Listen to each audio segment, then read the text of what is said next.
손흥민 선수가 있는 토트넘 후스퍼는 22일 오후 6시 45분 호주 멜버른에 위치한 멜버른 크리켓 라운드에서 뉴캐슬 유나이티드와 프리시즌 친선 경기를 치렀습니다. 친선 경기이긴 했지만 선수들은 팽팽한 경기를 이어가면서 많은 주전 선수들이 활약해주면서 경기를 이끌어갔는데요. 토트넘은 손흥민을 비롯해 제임스 매디슨, 데얀 쿨루셉스키, 파페 마타사르, 미키 반더 벤, 페드로 포로 등이 나왔고, 뉴캐슬 역시 알렉산더 이삭, 하비 반스, 브루노 기마랑이스, 키어런 트리피어 등이 선발로 출격했습니다. 정규 시즌이 아닌 만큼 분위기 자체는 강렬하지 않았지만 두 팀 모두 승리를 목표로 긴장감 있는 경기를 펼치며 관중을 사로잡았습니다. 안녕하세요. 따끈따끈한 해외 축구 소식을 빠르게 전해드리는 슈팅 뉴스입니다. 오늘도 따끈따끈한 손흥민 선수 최신 소식 전해드리겠습니다. 여러분의 구독과 좋아요는 저에게 큰 힘이 됩니다. 그럼 슈팅 뉴스 시작하겠습니다. 토트넘 후스퍼는 22일 오후 6시 45분 한국 시간 호주 멜버른에 위치한 멜버른 크리켓 라운드에서 뉴캐슬 유나이티드와 프리시즌 친선 경기를 치렀는데요. 결과는 1-1 무승부로 끝났고 이후 승부차기가 진행되어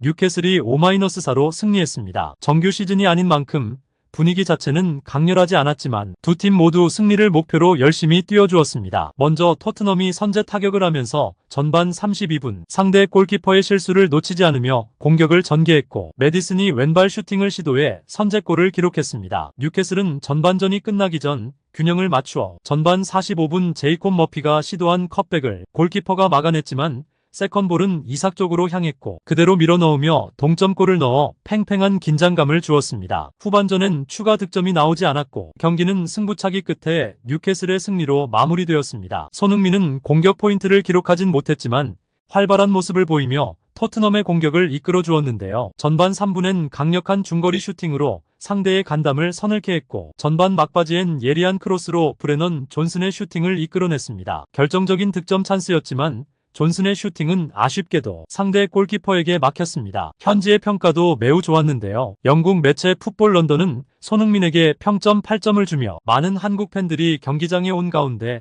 토트넘의 주장인 손흥민은 쇼를 펼쳤다. 그는 옛팀 동료인 트리피어에게 많은 문제를 일으켰다. 토트넘의 가장 위험한 선수였던 그는 존슨에게 어시스트급의 패스를 했다. 교체로 빠져나갈 때는 그를 향해 많은 환호가 나왔다라고 전하기도 했습니다. 한편 손흥민보다 높은 평점을 받은 선수는 3명이었는데요. 우선 뛰어난 선방으로 팀을 여러 차례 위기에서 구해낸 비카리오. 그는 9점을 받았습니다. 매체는 정말 멋진 첫 시즌이었다. 그는 토트넘의 새로운 이르로 확고히 자리 잡았으며 실수 없이 풀 시즌을 보냈다. 세트피스에서의 약점만 이겨낼 수 있다면 정말 완벽해질 것이다라고 전했다. 센터백 듀오인 크리스티안 로메로와 미키 반더 벤도 9점을 받았는데요. 매체는 로메로에게 토트넘의 부주장인 로메로는 자신의 공격성을 보다 긍정적인 측면으로 전환하는데 큰 진전을 이뤘고 스쿼드의 진정한 리더가 됐다라고 밝혔습니다. 반더 벤은 토트넘은 이번 시즌 로메로의 파트너가 될 센터백이 절실히 필요했다. 반더 벤은 이에 완벽하게 부합했다. 그는 토트넘 수비라인에 평정심과 속도를 가져왔다라는 평가를 받았습니다. 이번 친선 경기에 대해서 손흥민의 살인적인 스케줄에 대해 손흥민을 아끼는 팬들의 항의도 많았는데요. 이번 일정에 많은 비판이 쏟아졌습니다. 시즌이 끝나면 선수들이 곧바로 휴식을 취하기 마련인데 토트넘과 뉴캐슬 선수들은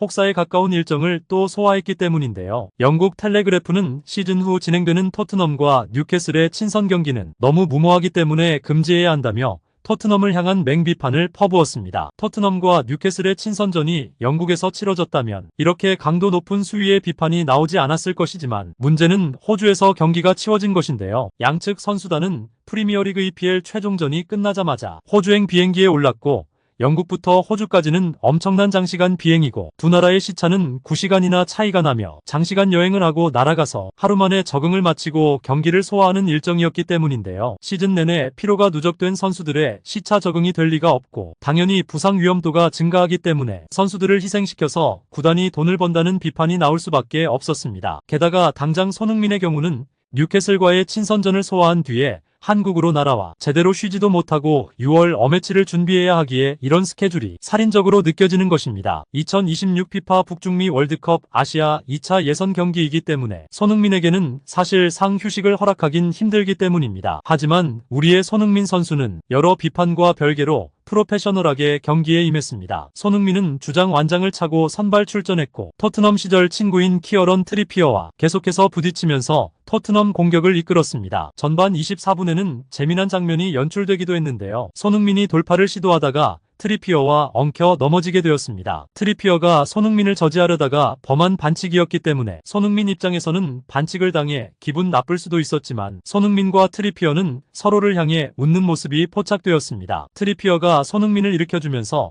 두 선수의 우정이 얼마나 좋은지를 알 수 있었다. 정말 손흥민 선수는 다른 선수들과도 친분이 많고 배려가 많은 것 같아 볼 때마다 흐뭇합니다. 어쨌든 토트넘 후스퍼는 다사다난한 시즌을 보내고 올 시즌을 마무리했는데요. 에이스였던 해리 케인을 내보내며 선수단의 변화를 겪었고 엔제 포스테코글루 감독 체제에서 리빌딩에 돌입하여 도전장을 내민 한 해였습니다. 시즌 초반 리그 10경기 무패 행진을 이어가며 좋은 흐름을 탔지만 첼시전 패배를 기점으로 분위기가 다소 가라앉았고 시즌 내내 이를 회복하지 못하며 결국 5위로 시즌을 마무리를 하게 되었습니다. 유럽 축구 연맹 UEFA 챔피언스리그 UCL 진출권을 획득하지 못한 것은 다소 아쉽지만 지난 시즌보다 높은 순위에 올랐다는 것은 고무적이며 이외에도 긍정적인 부분이 있다고 생각합니다. 시원섭섭한 2023-24 시즌이 끝난 후 토트넘 팬사이트 스퍼스 웹은 선수단 전체를 평가하는 시간을 가졌는데요. 캡틴으로서 토트넘을 이끈 손흥민에 대해 매체는 이번 시즌 토트넘의 주장이자 득점의 원천으로 자리 잡았으며 경기장 안팎에서 자신이 얼마나 중요한 존재인지 보여줬다. 왼쪽에서 플레이할 때 훨씬 효과적이었으며 구로서는 때때로 어려움을 겪었지만 여전히 인상적이다라고 밝혀 손흥민에 대해 칭찬을 아끼지 않았습니다. 지난 시즌 부진을 겪었던 손흥민, 이번 시즌에는 누가 보아도 제2의 전성기를 맞이했습니다. 케인이 빠진 탓에 자신에게 주어진 부담감이 더욱 커졌지만 손흥민은 제임스 매디슨 등 신입생들과 적절한 케미를 드러내며 토트넘의 공격을 이끌어 주었습니다. 이 부분에서 손흥민 선수에 대해 큰 점수를 주고 싶습니다. 이번 시즌 손흥민은 리그에서만 17골 10어시스트를 올렸고 개인 세 번째 10-10을 달성하며 모하메드 살라, 디디에 드로그바 등과 어깨를 나란히 하는 성과를 내며 대한민국 국민들에게 희망을 주었습니다. 손흥민 선수 부상 없이 좋은 경기 볼 수 있길 기대합니다. 오늘도 여러분의 구독과 좋아요는 저에게 매우 큰 힘이 됩니다. 여러분 오늘도 행복하세요. 감사합니다.